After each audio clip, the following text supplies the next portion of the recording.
a new Division One women's tennis ranking has come out. It's another set of computer rankings, and this is the last one I'm going to really truly go over until the end of the season, because it does not make sense when the bracket's going to come out literally on Monday.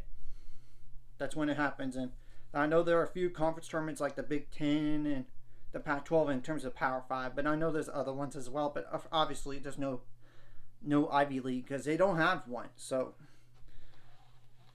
and it goes as follows. It's like Oklahoma State, Michigan, Stanford, North Carolina, Virginia, Pepperdine, Georgia, UCLA, Texas, Cal, USC, Ohio State, Texas A&M, NC State, Florida, Tennessee, Auburn, Oklahoma, South Carolina, Florida State, Duke, Miami, Florida, San Diego, Georgia Tech, and Texas Tech. Now 26 through 40 goes as follows, and that's Washington, Arizona State, FIU, which they won their conference tournament, so they're automatically locked in, and there's no bid stealer there. Vanderbilt, Notre Dame, LSU, Alabama, Wisconsin, Northwestern, Baylor, SMU, they won their conference tournament too. Wake Forest, Illinois, Princeton, and Columbia. And as we all know, the cut line is smaller when compared to the men. When you look at it, and it's like the 42 teams.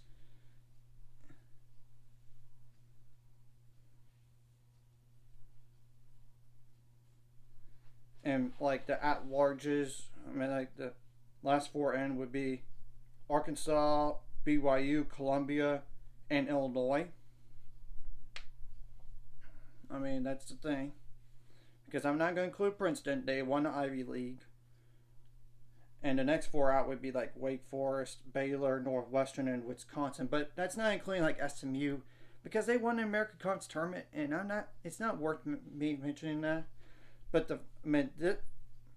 this is also assuming like tiebreaker rules, like the strength of schedule, head to head, common opponents, and top 50 opponents. And if it's like an advantage, clear advantage, one direction or another, they just might go with that clear advantage. But if it's tied, then it becomes interesting, like 2-2 or 1-1. I mean, that's the thing. And that's kind of how they could determine on who's a host for just the first two rounds when compared to the first three. So that's just making a note of that. And right now the first four out would be the following teams.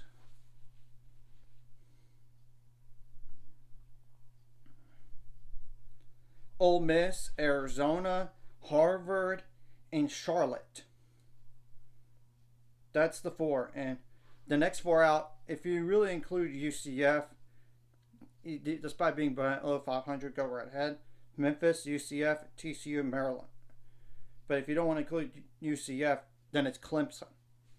I mean, and there was some crazy news about TCU, despite winning that match truly 4-3. Then it got reversed because there was a protest in the lineup, just for like 2 and 3 doubles.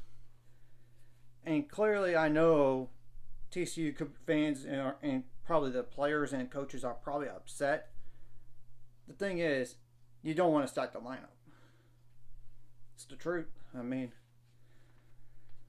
and I know they also got away with it too against Oklahoma, like that same 2 and 3 doubles, but then it got reversed and they lost to Kansas State 4-3.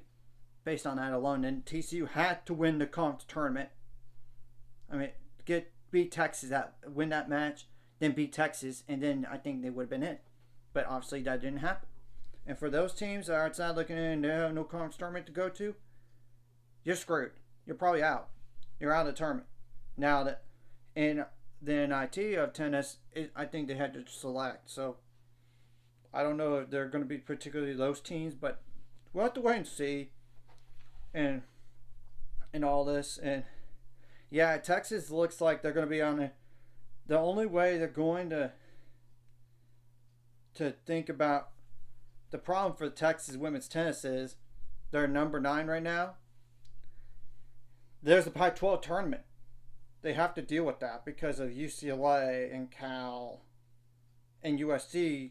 All UCLA is already in front, but obviously if like UCLA makes a run, or Cal wins the whole thing, or USC gets to the championship match and then lose to Stanford per se, then they're screwed. I mean, they're still going to be sent on the road somewhere, but like I said, it's going to be determined by all that, like the top 50 wins, strength of schedule, common opponents, and the head-to-head, because that does matter, and whether or not. But if it's tied in and it's head-to-head, it's automatic, head-to-head, potentially. But we'll have to wait and see what the committee does next week and all this, and we have a good hunch on who those 16 teams are that are going to host, because Auburn is not going to host unless they really flip-flop. But if you want to just do like compare, like I'm going to just do it just for the example of Auburn and Tennessee, and I would not want to play those teams that just barely missed out on the host side at your home either. So I'm just going to just state that up front. And Auburn would, I mean, like if it's like,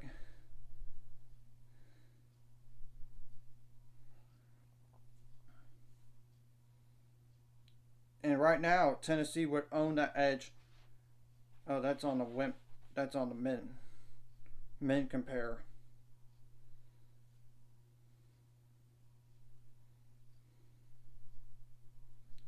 And of course there's that like travel deal, so we have to wait and see what they do in terms of travel.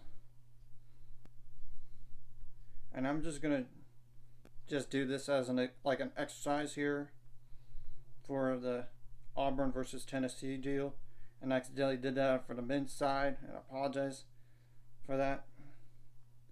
But it's just like, and Tennessee would own that edge anyway.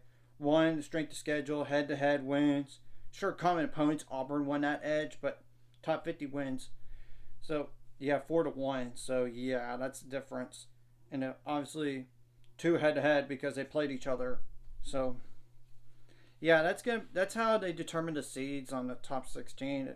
Sometimes if there's like it's really close, and who's in, who's out, or it depends on and all this, and or even like the same thing goes for the at-larges, like Miami, Florida, and Duke, because clearly Miami, Florida has clearly an edge somewhere, but you get the whole point. And now I'm going to go over my top 10 for Division I women's tennis. It's very similar, and it's Oklahoma State, Michigan, North Carolina, Virginia, and Pepperdine, Georgia, UCLA, Cal, and Texas. And outside looking at our following teams like USC, Texas A&M, Ohio State, NC State, Florida, Tennessee, and Auburn. I know Texas A&M got Carson Branstein back, but then she got hurt in the SEC title match with the hip, and we have to wait and see. And yeah, she's back. Even though it sounds crazy, when you turn pro as a college player, you're allowed to come back in terms of tennis. I mean, when you have, but you know, and Oklahoma State's going to be the 1 seed no matter what in all this. Now, Michigan and Stanford are fighting for that 2 spot, but we'll have to wait and see what happens here. So, anyways, if you like this content, hit the like and subscribe button.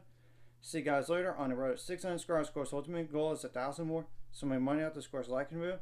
Comment the video really helps YouTube algorithms so more people can see it. Sharing the video does help as well so more people can watch. And if you're watching and not subscribed, hit subscribe button. It's free, the notification bell as well. And I know that Texas did have Sabina Silva back to playing.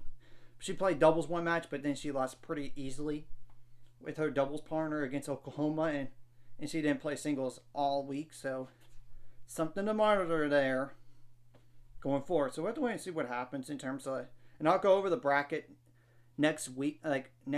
So just to give you all some clarity there, and that's why I'm not doing the poll next week, because I need to really focus more on the brackets, on who's the host teams and who's those teams in the regional, because sometimes it depends on travel.